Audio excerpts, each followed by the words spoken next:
তমলুকের অত্যন্ত জনপ্রিয় তীর্থস্থান হলো মা বর্গভীমার মন্দির।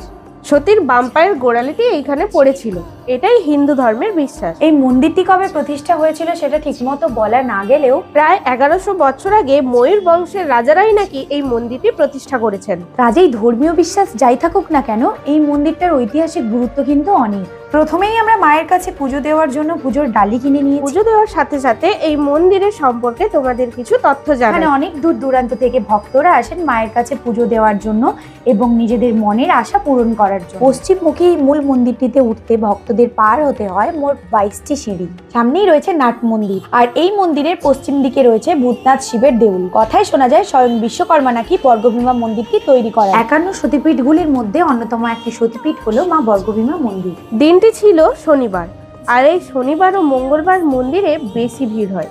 প্রত্যেকদিন সকাল 5টা থেকে রাত 9টা পর্যন্ত এই মন্দির খোলা থাকে। এখানে তোমরা দুপুর 1টার আগে এলে কিন্তু অঞ্জলি দিতে পারবে। বর্গভীমা মন্দিরের অন্যতম আকর্ষণ হলো এখানকার ভোগ। এখানে মাকে দিনে 2বার ভোগ দেওয়া হয়, দুপুর বেলায় একবার আর রাত্রি 9টার সময় একবার। আগে থেকে বলা থাকলে সেই ভোগ প্রসাদ গ্রহণ করতে পারেন এখানে আসা সমস্ত দর্শনার্থীরা। মন্দিরের খুচরো কুপন যেটা হয় সেটা 110 টাকা করে। যারা দূর দূরান্ত থেকে আসছে তাদের জন্য 110 টাকা করে আছে।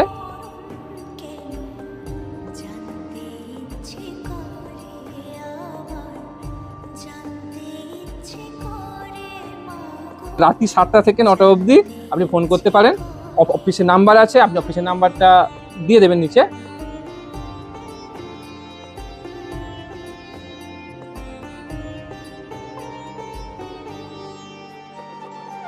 চলো দেখাই তোমাদেরকে ভোগে কি কি আছে মেনু, কারণ আমরা ফার্স্ট টাইমই ভোগ খাচ্ছি, এর আগে কখনো আমরা খাইনি। বাড়ি আমাদের আশেপাশেই, কিন্তু মানে পুজো দেওয়া হয়, অনেকবার পুজো দিয়েছি কিন্তু ভোগ খাওয়াটা হয়নি, এটা ফার্স্ট টাইম। চলো চলো চলো চলো।